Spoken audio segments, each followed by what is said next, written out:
Don't forget to hit the like and notification button for more great content. We always went to Grandma's house on Christmas Eve. She always made a grand feast for us. Ham, green beans, mashed potatoes, and fruitcake. This was our family tradition, something that we did together every year. The drive there took about an hour from our house, but it always went by quick. We played games, sang songs, told stories, and talked to one another. This Christmas, Grandma gave us socks with a silver dollar inside. We were driving home, Mom, Dad, my babysitter Samantha, and myself, through the dark countryside. I flipped my silver dollar around in my hands. Our bellies were full, and we were stocked with Grandma's homemade cookies to set out for Santa. We sang Christmas carols, one after another, all the way home. It helped pass the time. I was like any 7-year-old. I wanted to skip the carols, the cookies, and the drive. I wanted Santa to come. I wanted that monster truck action figure. I was such a good boy that year. Dad pulled off to this grimy gas station. It was the only building that we passed on the way to Grandma's. Mom took Samantha to the bathroom, and Dad went inside to pay for gas. It was just me in the back seat of our station wagon. Standing outside in the cold and the dark was this man. He was unlike any man I had ever seen. His face was long and twisty, and he really didn't have any features. His face looked bare. It was really freaky.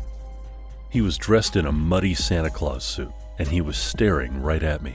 I looked away, but he just kept staring. I couldn't escape his eyes. They were yellow and rotten looking. They looked right into my soul. I looked at the clock. 15 minutes had passed. They had been gone for a long time. While I was looking at the clock, the man had gotten closer to the car. He was just there, still staring at me. A scary smile stretched across his face.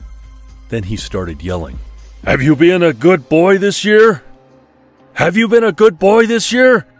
I slid across the entire back seat trying to get away from him. The car door opened and I nearly jumped out of my skin, but it was just Dad. He acted like nothing was wrong. Mom and Samantha returned to the car too, but nobody seemed to notice the man that was screaming at me. Dad insisted it was just my imagination, and Mom insisted that it was the gummy vitamins that I had started taking. But I knew what I saw. But he was gone, nowhere to be seen. The Santa man disappeared into the night. This made my case a bit harder to sell, but nobody ever believes the 7-year-old. We got back on the dark road and started singing Christmas songs again, but I couldn't stop thinking about that man. Was that Santa? Is Santa Claus one of the bad guys? No, bad guys don't bring toys. Bad guys don't reward good behavior with presents. That guy I saw definitely wasn't Santa. He wasn't holly or jolly. I tried to put him out of my mind and focus on the fact that it was Christmas Eve, the night that I had waited all year for. The rest of the drive seemed slow, but we made it home. Dad told me to forget about the Santa man and keep my eyes on the prize. He made a good point. All 4 of us sat around the tree. Samantha and I carefully arranged cookies on a plate for Santa to eat. We then hung stockings by the fireplace. The lights on the Christmas tree twinkled and looked like something out of a dream. Santa was on his way. I got in bed and Dad came in. He sat at the foot of my bed. He did that every night. It was hard for me to go to sleep without Dad saying goodnight. We talked about Christmas when he was a little boy, and he told me the story of how he saw Santa Claus in the middle of the night. This gave me hope because I had been trying to catch Santa for years. This Christmas, I had a great feeling that I would meet Santa himself. Dad told me it was bad luck to see Santa, but I didn't care. He turned off the lights, and I closed my eyes and started to drift off. Bump, bump. I sat straight up in bed. There was an unmistakable bump on the roof. Santa was here, in my house. I jumped out of bed, and I went downstairs to meet old Saint Nick. There I was, tiptoeing down the hall, ready to meet Santa Claus. I could hear him rustling around downstairs. I knew this was it. I wanted to sneak up on him. That way he wouldn't run away. Right foot, right, left. Each step was carefully placed not to make a sound. The creaky stairs were tricky, but I made it to the bottom without making a peep. I peeked around the corner. Dirty footprints stained my mother's white carpet. This Santa guy was brave taking this much mud into the house.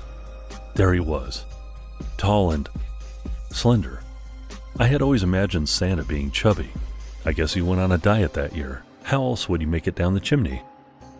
He was facing away from me and looking at the tree. He had no toys. I crept into the living room and I walked right up to him.